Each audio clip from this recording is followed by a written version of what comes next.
kokia technika. Važiuoju.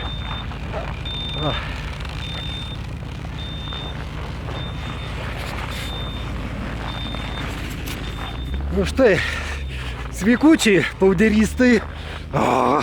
Pirmas kitūras, Linda Vergiūtė, Gavartalis. Oi, valandą kem 5 užtrukau, vat sniego parodysiu kiek, žiūrėkit. Čia dugno nėra, vat, mano keliai tai iki kelių. Oi, gerokai virš kelių, vat. Matot, sniegas kiek. Ir dar dugno nesiekiu. Tai pauderio tonas. Tonas pauderio, vat, trumpai vaizdelis. Gaišpicė. Iš šitos pusės galima būtų į viršų kapoti, čia lavina šiaip eina, visa šita pusė labai pavojinga.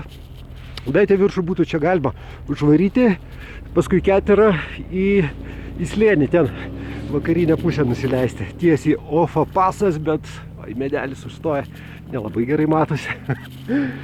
Nu va. Ai, kambariukas žiemos atidarytas. Vaizdelį. Oi.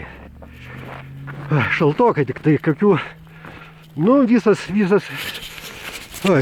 kitūras buvo šešėlyje, pradėjau visur saulė, o dabar tik tai truputį pro kalnų viršūnėlės, vat prasišiautė, va, pirmi spinduliai įkrito čia.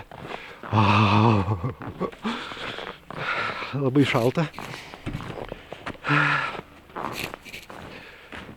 Kitūrininko sutikau šiek tiek ir sąlygos tai, oi. Geresnių iš tikrųjų, nežinau, galvau dar į viršų ten palipsiu, bet nei vienų vežų nieko nėra.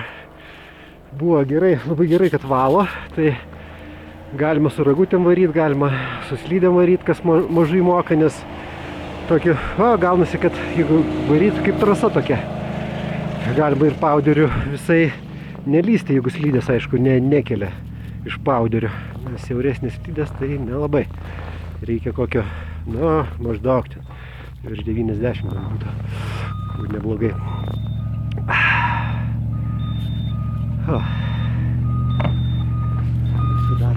Gerai.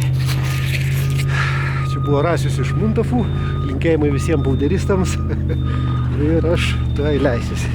Ir vieną vaizdelį padarysiu iš nusileidimo, kai susidėsiu slydės viską. Va, taip.